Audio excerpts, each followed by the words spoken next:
2002లో DOMS founder రాసిక్ భాయ్ రఫేషా గారు sudden గా ఒక యాక్సిడెంట్ లో చనిపోయారు. ఆ సమయంలో తను రన్ చేస్తున్న పెన్సిల్ మ్యానుఫ్యాక్చరింగ్ కంపెనీ ఏదైతే డామ్స్ ఉందో ఆ కంపెనీకి ఎటువంటి బ్రాండ్ వాల్యూ లేదు, మార్కెట్ లో రికగ్నైజేషనే లేదు. ఈ రాసిక్ భాయ్ గారు చనిపోయిన తర్వాత తన ఫ్యామిలీ మెంబర్స్ అందరికి ఈ కంపెనీని ఎలా రన్ చేయాలి, వాళ్ళకున్న ఈఎంఐస్, స్టాఫ్ శాలరీస్ వీటన్నిటిని ఎలా ఆపరేట్ చేయాలి అనేది క్వశ్చన్. ఆ సమయంలో రాసిక్ భాయ్ గారి కొడుకైన 24 ఏళ్లు గల సంతోష్ తన లైఫ్ లోనే ఫస్ట్ టైం ఒక రియల్ బిజినెస్ లోకి ఎంటర్ అయ్యాడు. అప్పుడు తన మైండ్ లో తిరిగేది ఒకే క్వశ్చన్: నష్టాల్లో ఉన్న ఈ కంపెనీని క్లోజ్ చేయాలా, లేదంటే తన తండ్రి కన్నా కలలను నిజం చెయ్యాలా అనేది తన మైండ్ లో క్వశ్చన్ గా రైజ్ అయింది. ఆ సమయంలో ఒక రోజు సాయంత్రం తన ఇంట్లో ఉన్న తన తల్లి, అక్క, చెల్లి అండ్ వాళ్ళ కజిన్స్ ఎవరైతే ఉంటారో వాళ్ళందరితో సంతోష్ ఒకే మాట చెప్పాడు: ఈ పెన్సిల్ బిజినెస్ ఏదైతే ఉందో అది మనం క్లోజ్ చెయ్యట్లేదు. ఎన్ని కష్టాలు వచ్చినా, ఒడిదొడుకులు వచ్చినా మన తండ్రికి ఇచ్చిన మాటని ఖచ్చితంగా నెరవేర్చి తీర్చుతామని చెప్పారు. ఇక్కడ పాయింట్ ఏంటంటే అప్పటికే మన దేశంలో అప్సరా, నట్రాజ్, క్యామిల్ వంటి పెద్ద పెద్ద పెన్సిల్ కంపెనీసే ఉన్నాయి. అండ్ అవి మన దేశంలోనే పెన్సిల్ మార్కెట్స్ ని లీడ్ చేస్తున్న కంపెనీస్. అటువంటి క్లిష్ట సమయాల్లో కూడా ఈ సంతోష్ గారు తన కంపెనీకి ఎటువంటి బ్రాండ్ వాల్యూ లేకపోయినా, వాళ్ళ ప్రొడక్ట్స్ కి ఎటువంటి రికగ్నైజేషన్ లేకపోయినప్పటికీ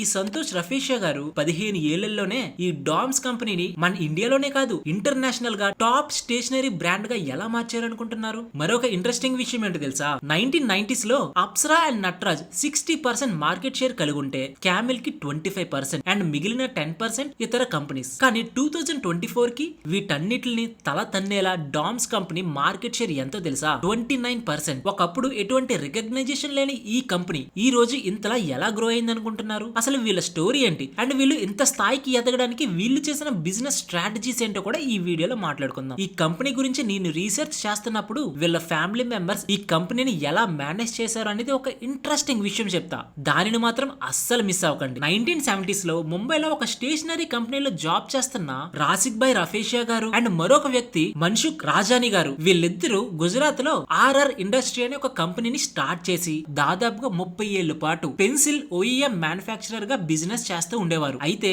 ఈ 30 ఏళ్లలో వీళ్ళు తయారు చేసిన పెన్సిల్స్ ఏమాత్రం ఫేమస్ అవ్వలేదు. అట్లీస్ట్ వాళ్ళ బ్రాండ్ కూడా ఎవరికీ తెలియలేదు. కానీ 2002 లో రాసిక్ భాయ్ గారికి జరిగిన ఆ ట్రాజడీ ఇన్సిడెంట్ తర్వాత తన కంపెనీలో చాలా మార్పులే వచ్చాయి. తన కొడుకైన సంతోష్ ఈ బిజినెస్ ని చూసుకుంటూ ఉండేవారు. కానీ అప్పటికే సంతోష్ కిసాన్ కెచప్ కంపెనీలో వర్క్ చేస్తూ ఉండేవారు. తను అక్కడ జాబ్ చేస్తున్నప్పుడు డిస్ట్రిబ్యూషన్ అండ్ సప్లై చైన్ ని ఎలా చేయాలి అండ్ నెట్వర్కింగ్ ని ఎలా ఇంప్రూవ్ చేయాలి అండ్ మరీ ముఖ్యంగా క్లయింట్స్ తో మంచిగా రిలేషన్షిప్ తో ఎలా ఉండాలని తను జాబ్ చేస్తున్నప్పుడు నేర్చుకున్నారు. ఈ కంపెనీని 4 పార్ట్స్ గా డివైడ్ చేసి వీళ్ళు ఈ బిజినెస్ ని స్టార్ట్ చేశారు. First distribution network, second supply chain, third brand building, fourth market penetration. వీళ్ళు ఈ బిజినెస్ లో ఏ స్ట్రాటజీస్ యూజ్ చేశారో చెప్పే ముందు వీళ్ళ ఫ్యామిలీ మెంబర్స్ ఏ విధాలుగా ఈ బిజినెస్ ని చేస్తున్నారో ఒక ఇంట్రెస్టింగ్ థింగ్ ని మాట్లాడుకుందాం. ఈ డామ్స్ కంపెనీలో ఒక పెన్సిల్ ని సెల్ చేయాలి అంటే ఖచ్చితంగా వుడ్ ప్రాసెసింగ్ చేయాలి, తర్వాత మ్యానుఫ్యాక్చర్ చేయాలి, లాజిస్టిక్స్, డిస్ట్రిబ్యూషన్ అండ్ మరికొన్ని బిజినెస్ స్ట్రాటజీస్ చేయాలి కదా.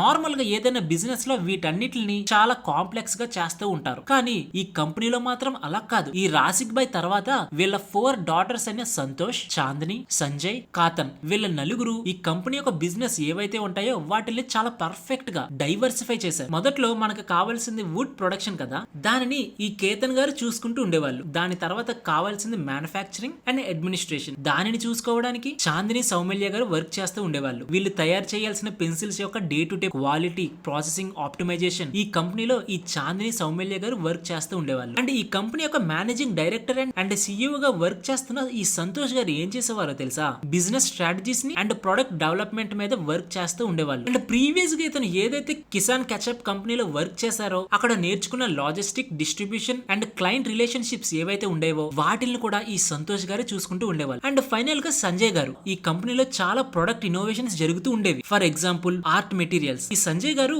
ఈ కంపెనీ యొక్క ప్రొడక్షన్ ని అండ్ ఆర్ట్ మెటీరియల్స్ రిలేటెడ్ గా వర్క్ చేస్తూ ఉండేవారు. అండ్ ఫైనల్ గా వీళ్ళ థర్డ్ జనరేషన్ ఎవరైతే ఓం రవేష్ గారు ఉన్నారో తను ఈ కంపెనీ యొక్క డైరెక్టర్. తను చాలా యంగ్ పర్సన్ కాబట్టి తను ప్రెసెంట్ ఉన్న మోడర్న్ టెక్నాలజీస్ తో, మోడర్నైజేషన్ ఇన్నోవేషన్స్ తో ప్రొడక్ట్స్ ని డెవలప్ చేయడం కానివ్వండి, కొత్త కొత్త ఐడియాస్ ని తీసుకురావడం కానివ్వండి అండ్ డిజిటల్ మార్కెటింగ్ యొక్క ప్రెజెన్స్ కానివ్వండి ఇతను తీసుకువస్తూ ఉండేవారు. మొత్తం ఈ ఫ్యామిలీ మెంబర్స్ అందరూ ఈ బిజినెస్ ని ఎంత పర్ఫెక్ట్ గా డైవర్సిఫై చేశారో అనేది సింపుల్ గా అర్థమైంది కదా. ఇప్పుడు ఈ కంపెనీ ఏ విధంగా గ్రో అయింది అండ్ ఏ స్ట్రాటజీస్ వాడారో చెప్పే ముందు ఈ సంతోష్ గారు ఈ కంపెనీకి ఏ విధాలుగా ఒక ఇన్నోవేషన్ ని తీసుకువచ్చారో అని మాట్లాడుకుందాం. 2002 లో తను ఈ కంపెనీ యొక్క లీడర్షిప్ ని తీసుకున్నారు. తీసుకున్నారు. 2002 నుంచి 2005 వరకు మార్కెట్ ని బాగా రీసెర్చ్ చేసి వాళ్ళ కాంపిటేటర్స్ ఏమేం చేస్తున్నారు అండ్ కస్టమర్స్ యొక్క బిహేవియర్ వీటన్నిటిని బాగా రీసెర్చ్ చేశారు. దాని తర్వాత ఫైనల్ గా 2005 లో డామ్స్ అనే కంపెనీని లాంచ్ చేసి పెన్సిల్ మార్కెట్ లోకి ఎంటర్ అయ్యారు. తను నమ్మేది ఒక్కటే, మార్కెటింగ్ ఎంత తక్కువ ఉన్నా మంచి క్వాలిటీ ఆఫ్ ప్రొడక్ట్ ని ఇస్తే ఖచ్చితంగా మౌత్ ఆఫ్ టాక్ ద్వారా అయినా కూడా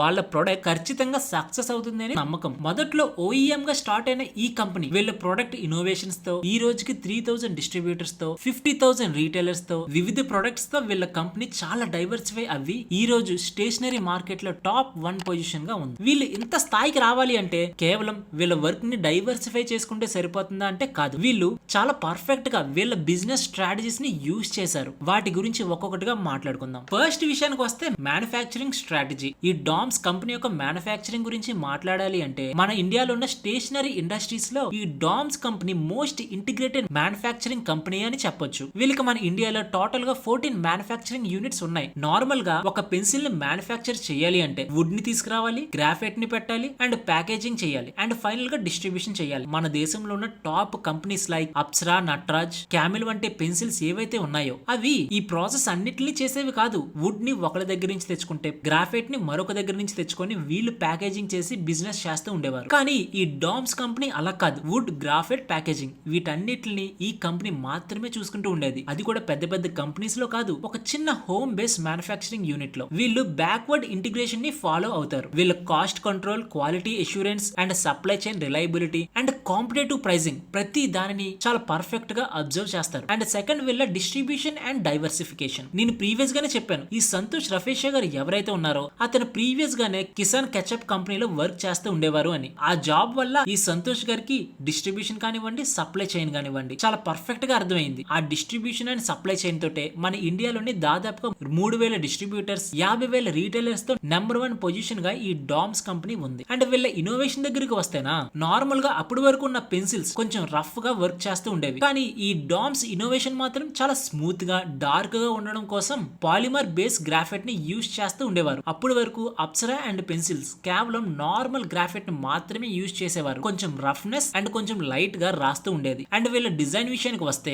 నార్మల్ గా ఒక స్కూల్లో ఒక స్టూడెంట్ దాదాపుగా 4 to 5 hours వరకు పెన్సిల్ తో రాస్తూ ఉంటారు. దాని వల్ల స్టూడెంట్స్ ఎవరైతే ఉంటారో వాళ్ళ చేతులకి ఖచ్చితంగా పెయిన్ వస్తుంది. దానిని గమనించిన ఈ డామ్స్ కంపెనీ వాళ్ళ పెన్సిల్స్ ని ట్రయాంగిల్ షేప్ లో తయారు చేయడం స్టార్ట్ చేశారు. అండ్ వాళ్ళు అక్కడతో ఆగలేదు. Unique products like scent eraser, sharpener and vibrant packagings తో ప్రతిసారి కొత్త కొత్త ఇన్నోవేషన్స్ తో వస్తూ ఉండేవారు. నార్మల్ గా 50 to 60% ఆఫ్ వీళ్ళ మార్జిన్స్ కేవలం పెన్సిల్స్ నుంచి మాత్రమే వచ్చేది. కానీ మిగిలిన ప్రొడక్ట్స్ వీళ్ళు ఎలా డైవర్సిఫై చేశారో తెలుసా? మీరు ఎప్పుడైనా మెక్డొనాల్డ్స్ కి వెళ్ళారా? వాళ్ళు కేవలం బర్గర్స్ ని ఒక్కటే అమ్మి డబ్బులు సంపాదించట్లేదు, కాంబో ప్రొడక్ట్స్ ని మాత్రమే అమ్మి ఎక్కువ మనీని జనరేట్ చేస్తున్నాయి. సేమ్ అలానే ఈ డామ్స్ కంపెనీ కూడా వాళ్ళు ఆర్డినరీ క్లే కానివ్వండి, స్కూల్ బ్యాగ్స్, టాయ్స్ ఇలా వివిధ ప్రొడక్ట్స్ ని డైవర్సిఫై చేసి బిజినెస్ చేస్తూ ఉండేది. వీళ్ళ క్రియేటివిటీ గురించి చెప్పాలి అంటే హ్యాట్స్ ఆఫ్. వీళ్ళు అప్పటి వరకు ఏదైతే పెన్సిల్ మ్యానుఫ్యాక్చరింగ్ చేస్తున్నారో వాటితో పాటు కొన్ని కాంబోస్ ని స్టార్ట్ చేశారు. లైక్ ఒక బ్యాగ్ లో స్కెచ్ పెన్సిల్స్ నుంచి పెన్సిల్ ఎరేజర్ వరకు ప్రతి దానిని అందులో పెట్టి ఒక కాంబో ప్రొడక్ట్ గా అమ్ముతూ ఉండేవారు. ఇలా ఈ కాంబో ప్రొడక్ట్స్ వల్ల వీళ్ళ మార్జిన్స్ చాలా డ్రాస్టిక్ గా పెరిగాయి. అండ్ ఫైనల్ గా వీళ్ళ స్ట్రాటజిక్ అక్విజిషన్ అండ్ పార్ట్నర్షిప్. ఇప్పుడు వరకు మనం మాట్లాడుకున్నాం కదా,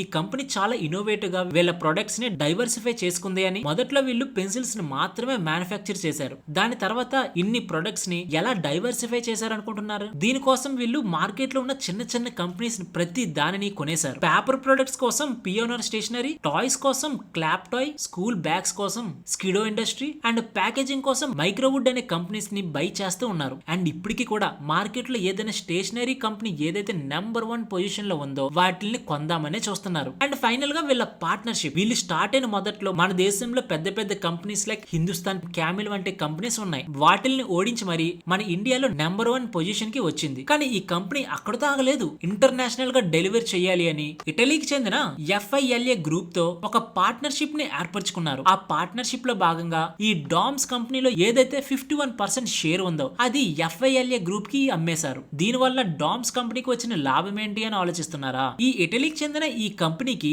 ప్రపంచంలో స్టేషనరీ బిజినెస్ లో చాలా పెద్ద బిజినెస్ ఉంది. దాని ద్వారా ఈ డామ్స్ కంపెనీ 45 కంట్రీస్ లో వీళ్ళ ప్రొడక్ట్స్ ని అమ్ముతూ ఉంది. అండ్ మన ఇండియాలో ఈ డామ్స్ కంపెనీకి ఎటువంటి ప్రాపర్ రీసెర్చ్ అండ్ డెవలప్మెంట్ లేదు. కానీ ఈ పార్ట్నర్షిప్ వల్ల వీళ్ళకి వరల్డ్ లోనే టాప్ R&D డిపార్ట్మెంట్ వచ్చింది. అంటే ఇంటర్నేషనల్ ఇంటర్నేషనల్ గా డిస్ట్రిబ్యూషన్ చేస్తున్నారు అండ్ బ్రాండ్ క్రెడిటబిలిటీ కూడా పెరిగింది. ఇలా వీళ్ళు వాళ్ళ సొంతూరులోని ఎటువంటి బ్రాండ్ వాల్యూ లేకుండా, మార్కెట్ లో ఎటువంటి రికగ్నైజేషన్ లేకుండా జీరో నుంచి ఇండియాలోనే టాప్ స్టేషనరీ బ్రాండ్ గా మారింది. ఈ కంపెనీ గురించి మీ ఒపీనియన్ ఏంటి? కామెంట్ సెక్షన్ లో కామెంట్ చేయండి. ఈ వీడియో నచ్చితే లైక్ చేసి మన ఛానల్ ని సబ్స్క్రైబ్ చేయడం మర్చిపోకండి.